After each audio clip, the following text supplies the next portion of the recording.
Il y a quelques mois sur la chaîne, je vous ai présenté un projet de librairie de composants pour Django que j'avais commencé à créer. Vous avez été nombreux à être assez enthousiastes à l'idée de ce projet et aujourd'hui, je peux fièrement vous annoncer que la version alpha de cette librairie est disponible. Dans cette vidéo, on va avoir 3 parties. Je vais vous présenter déjà le site qui montre la librairie, comment l'installer, les composants qui sont disponibles. Dans une deuxième partie, je vais vous parler un petit peu de l'hébergement de ce site avec Hostinger qui sponsorise cette vidéo et qui me permet, grâce à ce sponsor, de me dégager du temps pour travailler sur cette librairie. Donc merci encore à eux d'avoir soutenu la chaîne toute cette année. C'est ce qui rend ce genre de projet et de vidéos possible et de les rendre open source, puisque cette librairie bien sûr est open source. Je veux bien sûr la garder open source. Vous allez pouvoir aussi participer à cette librairie. Pour l'instant, c'est pas encore super bien organisé, mais bientôt je vais me pencher là-dessus pour que ce soit plus facile de collaborer ensemble sur ce projet. Et pour finir, dans une troisième partie, je vous montrerai comment très facilement commencer à utiliser cette librairie. Donc on va faire une installation de la librairie avec pip dans un projet vide Django et on va construire tout simplement une petite interface. Donc pendant 5 ou 10 minutes, un truc très rapide, mais juste pour vous montrer à quel point ça va être pratique avec ce que j'ai mis en place pour commencer à construire facilement des sites web avec cette librairie de composants. Comme je vous l'ai dit, je souhaite que ce projet soit collaboratif autant au niveau du code que de sa réalisation, donc n'hésitez pas à me dire si vous voyez des choses que vous pourriez améliorer ou si vous voyez des directions dans lesquelles vous pensez que cette librairie pourrait aller, eh bien n'hésitez pas, l'espace des commentaires est là, je lirai tous vos commentaires. C'est la première librairie que je rends publique, donc bien sûr il y aura plein de choses qui vont pas fonctionner, mais c'est en faisant qu'on apprend, donc j'applique cet adage à moi-même, je suis bien connu sur Docstring pour le voir avec vous, et si vous voulez apprendre Python, n'hésitez pas à aller voir tous les liens dans la description. On a de plus en plus de programmes spécialisés, éligibles au CPF ou notre formule premium à très bas prix qui vous permet de bénéficier de toutes les ressources sur le site. Donc il y en a pour tous les goûts, pour tous les budgets. Je vous laisse aller voir tous les liens dans la description. Et si vous souhaitez bénéficier de 10% de réduction sur les VPS de Hostinger, vous avez le lien et le code Docstring également disponible dans la description. Donc je vous laisse aller voir ça. Et nous on commence tout de suite avec la première partie et la présentation du site de la librairie. Alors pour l'instant, le site ressemble à ça. C'est très probable qu'au moment où vous regardez la vidéo, ça ait changé. Je fais pas mal d'améliorations régulièrement. Et là, c'est l'état au moment où je fais la vidéo. Je suis en train de retirer pas mal de petites choses parce que ça, c'est la version avec tous les composants que j'avais essayé de faire. Donc, il y en a pas mal, vous voyez. Je m'étais un petit peu challengé pour voir tout ce que je pouvais faire. Dans la version alpha que je vais mettre à disposition, il y en aura moins juste pour que vous puissiez tester et pour commencer petit à petit avec des composants de base pour voir déjà si ça marche avec ça. Et au fur et à mesure, je rajouterai des composants qui sont déjà ici, qui sont presque prêts, mais qu'il faudra que j'améliore quand même pour pouvoir les donner à disposition, même dans une version alpha. Donc vous voyez qu'il y a pas mal de choses. Il y a déjà comment installer la librairie. Donc on a un petit guide d'installation, ça va être très simple, c'est juste un pip install pour installer la librairie. Et ensuite, dans votre application, vous aurez juste à faire un include pour intégrer tous les scripts dont vous avez besoin. Donc notamment Alpine.js, HTMX et les composants CSS et JavaScript qui vont être utiles pour rendre les composants. Ensuite, vous pourrez les utiliser directement sur votre site, donc ça va être très simple au niveau de l'installation. Et ensuite, vous avez toute la documentation des composants ici, donc vous pouvez aller voir par exemple pour les boutons, vous avez à gauche tous les composants et à droite, vous avez la table des matières de chaque composant. Donc vous pouvez voir à chaque fois des exemples avec un rendu du composant et le code qui est nécessaire pour créer ce composant.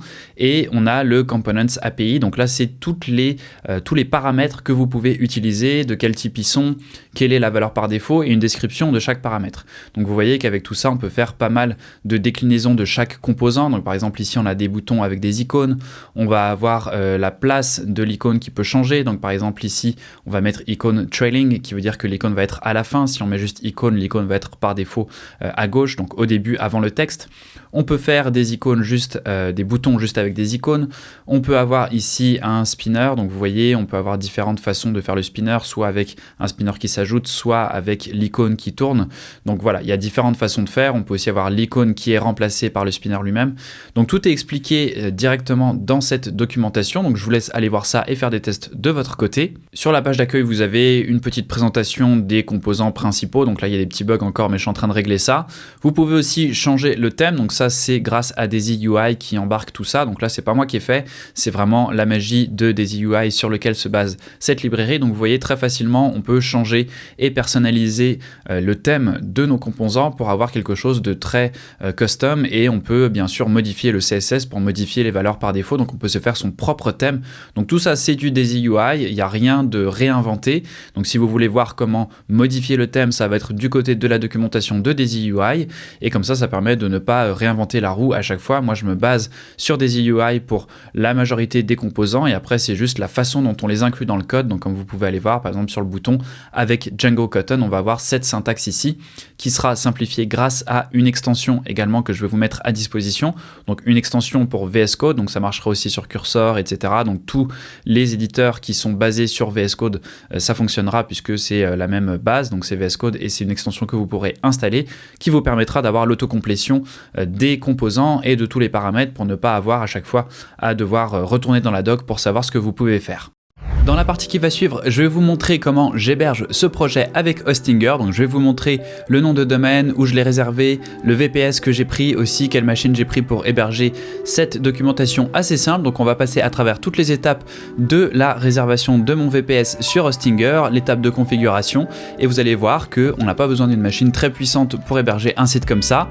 Donc j'ai tout fait sur Hostinger, et ensuite j'utilise tout simplement Docker pour faire le déploiement de ce site. Donc c'est un site très simple, c'est du Django parce que c'est ce que je préfère et que j'utilise, et ce site utilise lui-même la librairie de composants pour fonctionner, donc c'est un petit peu une mise en abîme. Donc je vous laisse voir tout ça dans la prochaine partie, et dans la troisième partie qui arrivera juste après ça, on verra comment installer dans un projet Django vierge cette librairie pour commencer à créer une interface avec les composants. Pour héberger ce projet, j'ai déjà réservé un nom de domaine, donc il est ici tungstenui.com.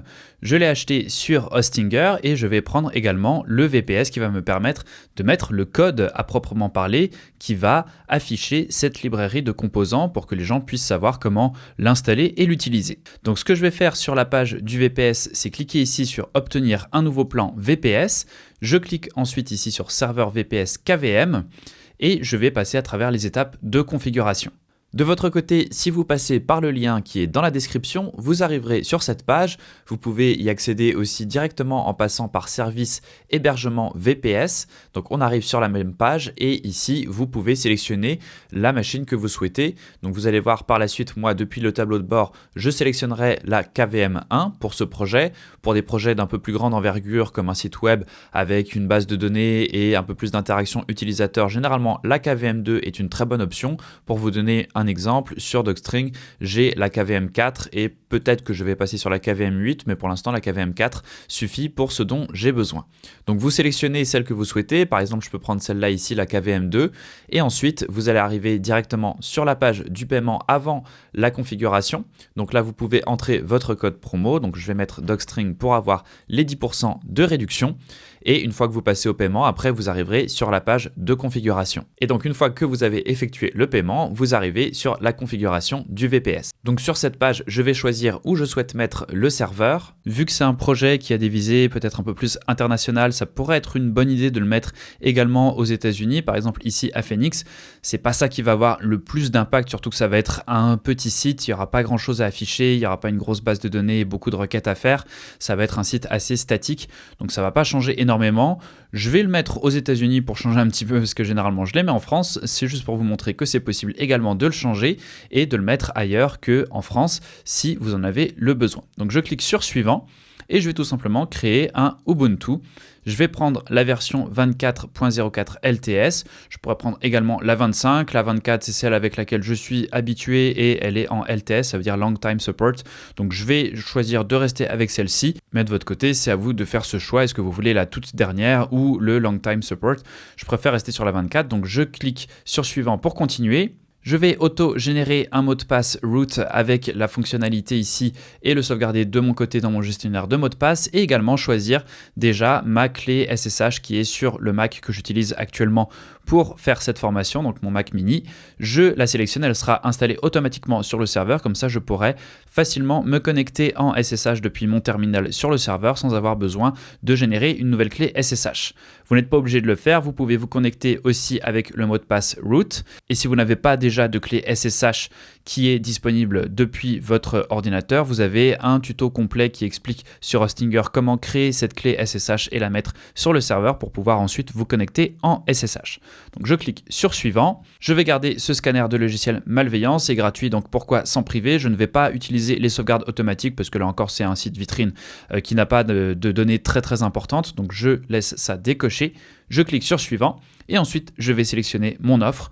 Moi dans ce cas-ci je vais rester sur le KVM1 parce que c'est un projet très simple. Là encore je vous ai dit il n'y a pas besoin de beaucoup de choses, c'est un site statique, donc je reste avec l'offre la plus économique. Dans mon cas, je ne suis pas encore sûr et certain de la pérennité de ce projet, donc je ne vais pas partir sur 24 mois, je vais partir sur 12 mois. Ça me fait un prix assez faible. On économise quand même pas mal en partant sur une durée un peu plus longue, mais je ne vais pas rester à un mois non plus parce que j'y crois quand même à ce projet, donc on va quand même se projeter sur un an avec 12 mois. Je vais ajouter mon code promo Docstring ici pour bénéficier de 10% de réduction et on va passer au paiement pour pouvoir utiliser notre VPS. Une fois que le paiement est effectué, on voit qu'il y a une petite étape de configuration qui est faite pour nous, donc ça va prendre quelques minutes, généralement de 1 à 3 minutes. Vous pouvez aller vous faire un café et revenir une fois que c'est terminé et ensuite on va voir comment accéder à notre VPS. Une fois que c'est terminé, vous arrivez sur cette page, vous avez directement la commande en SSH que je peux donc copier pour accéder à ce serveur avec mon terminal et vous pouvez aussi aller le voir depuis le tableau de bord. Donc je vais cliquer sur gérer le VPS pour vous montrer.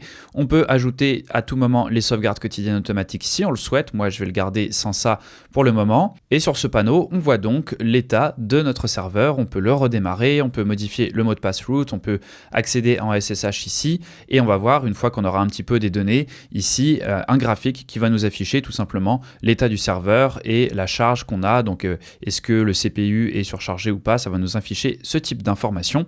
Et ici vous pouvez voir toutes les autres informations comme la date d'expiration, si le renouvellement automatique est activé, le nombre de cœurs de CPU, la mémoire, l'espace disque, etc.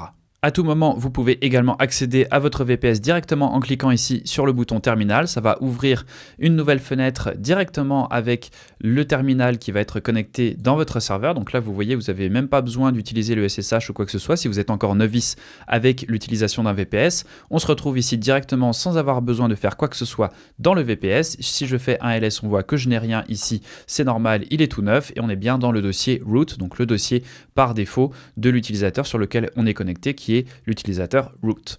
Dans cette partie, je vais vous montrer dans un projet Django vide comment intégrer cette bibliothèque, donc comment l'installer, l'intégrer dans le site et comment aussi utiliser donc cette petite extension VS Code sur laquelle je travaille pour avoir l'autocomplétion.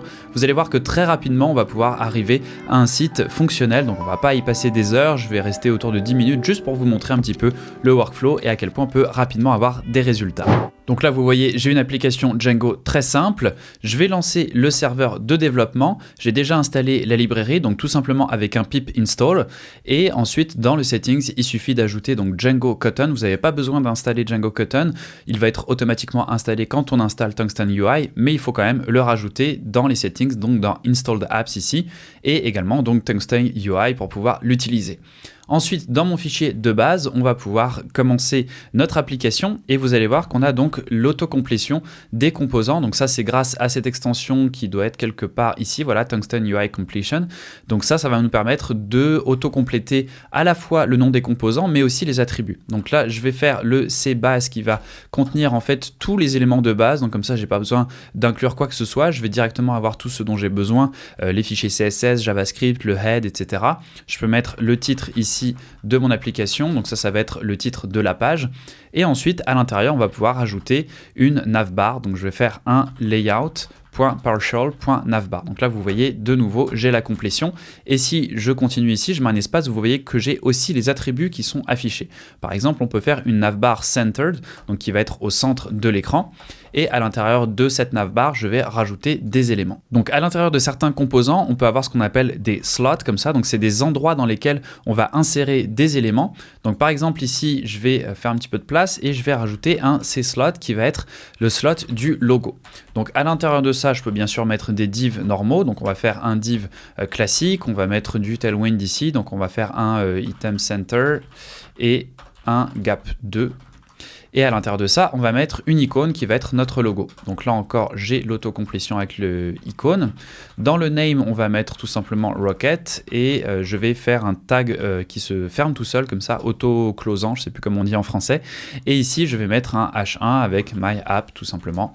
Et on va actualiser la page pour voir ce que ça donne. Donc on a bien notre icône avec le nom ici. Et ensuite, je vais pouvoir ajouter un autre slot qui va être la barre de navigation. Donc là, je peux le mettre à différents endroits. Je peux le mettre à Start, à Center ou à End. Donc nous, on va en mettre un premier en fait au centre.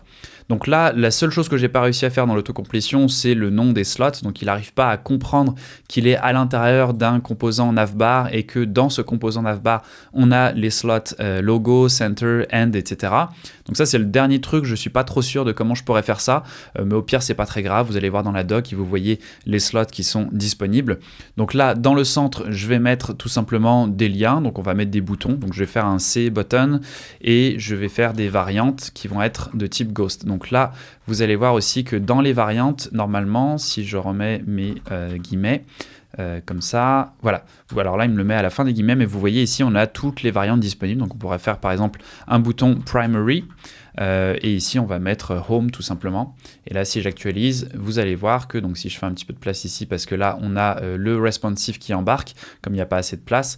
Et si je clique, on va bien avoir le menu avec le drawer qui s'affiche. Donc si je fais un petit peu plus de place ici, on a bien notre bouton Primary. Donc moi, je vais le mettre en Ghost et je vais en créer 3. Comme ça, on va mettre Components par exemple et Docs. Et si j'actualise, j'ai bien mes 3 éléments ici. Et on va mettre un autre slot qui va être cette fois-ci sur le end, donc à la fin de la navbar. Et là, dans ce cas-ci, je vais mettre un C drop-down. Donc lui, je ne l'ai pas encore mis, je crois que je vais encore travailler un petit peu dessus. Donc c'est tout simplement un drop-down. On va mettre une variante de Ghost aussi, on va mettre une icône. Et c'est tout pour l'instant. Et à l'intérieur de ça, donc je vais le fermer, donc slash C drop-down comme ça. Et à l'intérieur de ça, eh bien, on va tout simplement mettre un menu. Donc si j'actualise là déjà, qu'est-ce qu'on a? On a tout simplement notre drop-down, mais pour l'instant, il n'y a rien dedans. Donc on a l'icône, on peut cliquer dessus. Et là, je vais mettre un navbar. Donc un autre navbar, cette fois-ci, c'est pas dans les layouts, c'est directement un composant navbar qui est une barre de menu assez simple. Et dedans, je vais mettre des items. Donc navbar.item. On va mettre un profil et on va mettre une préférence, par exemple. Et on va laisser ça comme ça, et je pense qu'il va falloir changer l'orientation parce que si j'actualise, là vous voyez, c'est pas dans la bonne orientation. Donc là on va avoir, vous voyez de nouveau l'autocomplétion, orientation, on va le mettre en vertical, j'actualise et là on a bien le vertical, voilà, qui s'affiche. Donc voilà pour la navbar. Si je continue, si je déplie ça comme ça, vous voyez qu'on a bien le menu hamburger ici qui s'affiche. Donc ça fonctionne bien pour le responsive.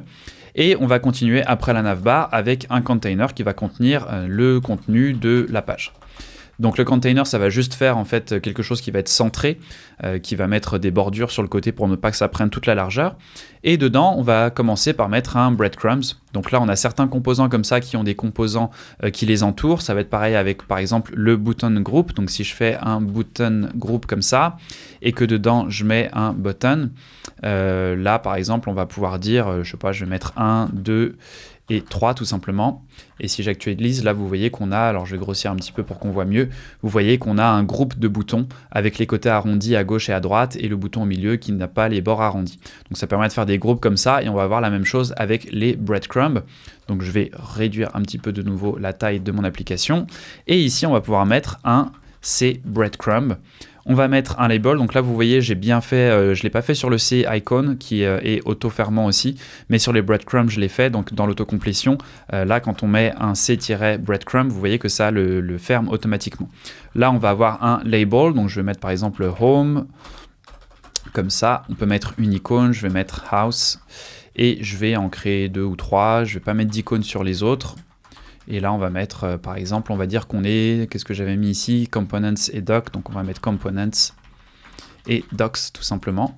Et si j'actualise, on a bien notre breadcrumb ici avec home, component et doc, et je peux mettre un href ici qui va aller vers la page d'accueil. Ici, on va mettre un autre href fictif, voilà. Et sur le dernier, on ne met pas de href, et là j'ai bien donc le lien cliquable pour revenir à la page d'accueil, un autre lien, et le dernier qui n'est pas cliquable. Donc vous voyez, ça va assez vite et après bien sûr on peut faire comme je vous disais à chaque fois du HTML et du Tailwind normal ici. Donc là je vais faire par exemple un flex wrap pour mettre des cards à l'intérieur de tout ça. On peut faire bien sûr du Django puisque je suis dans un projet Django. Donc on va faire une petite boucle. On va mettre des cards à l'intérieur. Donc on peut faire là un composant C-card. Et je vais fermer ma boucle. Hop. On va mettre un end for ici. Et voilà, normalement, alors là j'ai plus de coloration syntaxique. J'ai peut-être fait une erreur ici quelque part. Ou alors c'est juste la coloration qui embarque pas. Donc si j'actualise, oui, end for. Qu'est-ce que j'ai fait comme erreur? Ah oui, j'ai oublié le symbole ici, voilà. Donc cette fois c'est bon, on a bien les cards et à l'intérieur des cards on peut mettre un bouton par exemple. Donc voilà, c'est button. Vous comprenez l'idée, je ne vais pas passer 3 heures à vous montrer tout ça, mais vous voyez à quel point c'est très rapide. On peut mettre une variante ici, on va avoir là encore les autocomplétions sur les variantes. Alors là je ne l'ai pas, oui voilà, il est là. Donc je ne sais pas pourquoi il apparaît pas, là il y a un petit problème. Il va falloir que je règle ça. Il apparaît, mais après le guillemet, donc c'est un petit peu pénible. Mais là, vous voyez, on arrive bien à mettre nos boutons. Et donc, ça vous donne un petit aperçu de ce qu'on peut faire. Vous voyez que ce que j'aime bien, c'est que le HTML est très épuré. Donc on a juste ce qu'il faut ici, on peut le mettre un petit peu mieux en forme, voilà, mettre ça à l'intérieur de notre base. Mais vous voyez à quel point c'est très épuré, on n'a pas besoin de mettre plein de classes, on va faire des breadcrumbs, on a l'autocomplétion, on a juste ce qu'il faut. C'est très facile de voir qu'est-ce qu'il faut changer là-dedans si on veut changer quelque chose. Et on a bien sûr beaucoup de comportements par défaut qui sont faits, on n'a pas besoin de réinventer la roue à chaque fois. Par exemple avec des UI, ici on va avoir le menu hamburger, donc ça va être très pratique, je vais pouvoir cliquer dessus ici et avoir le menu qui s'affiche. Donc il y a une partie qui est faite avec des UI, on pourrait faire tout ça avec des UI tout simplement, mais le code est un peu plus complexe, en fait il faut passer par du HTML avec des classes. Là avec l'autocomplétion, avec Django Cotton aussi qui permet d'avoir cette syntaxe ici, je trouve que c'est vraiment parfait, c'est très épuré, très facile à maintenir, donc pour moi ça me convient parfaitement et ça permet d'aller beaucoup plus vite. Donc j'espère que ça vous donne un bon aperçu de ce qu'on peut faire avec cette librairie de composants. N'hésitez pas à me dire ce que vous en pensez, j'attends vos retours dans les commentaires, il y a plein de choses encore qui sont complètement cassées, qui vont pas, c'est très whip, mais c'est pour ça que je le mets en ligne pour qu'on puisse commencer à travailler ensemble dessus et l'améliorer au fur et à mesure. On est encore au tout début de cette librairie de composants, peut-être aussi que ça servira à rien parce que finalement vous allez me dire qu'il n'y a pas trop d'intérêt pour cette librairie, il semblait y en avoir quand même dans la première vidéo que j'avais faite. Donc n'hésitez pas à me dire ce que vous en avez pensé, j'attends vos retours, toutes les critiques constructives sont plus que bienvenues, donc n'hésitez pas à me le dire dans les commentaires, je vous lis tous, je réponds à tous ceux que je peux. Je remercie encore Hostinger d'avoir sponsorisé cette vidéo et de me permettre de libérer du temps pour travailler sur ce genre de projet. N'oubliez pas, dans la description, vous avez le lien et le code de réduction Docstring qui vous permet d'obtenir 10% de réduction sur leur offre VPS. Donc n'hésitez pas à en profiter. Et dans une prochaine vidéo, j'aurai l'occasion d'utiliser cette librairie sur un projet beaucoup plus complet. Donc n'oubliez pas de vous abonner pour être averti quand ça va sortir, de mettre des pouces bleus, ça fait super plaisir. Et nous on se revoit très vite pour une prochaine vidéo.